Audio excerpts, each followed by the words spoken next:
All right, hey, it's SgtLocksmith here. Okay, we're gonna unlock this. We're gonna use an offset 45. I like to drop it in front of the lock. This is not my preferred method to open them, but we're gonna see if we can get it done with this tool. Sorry that I bumped it. This is the one thing about a Ford, is once you hook on them, you can hook onto them with a lot of curved tools. There you go.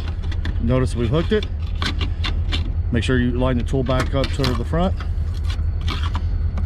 and go ahead and pull it out. And if you're using access tools, this is the tool number 77. Thanks again for watching SgtLocksmith.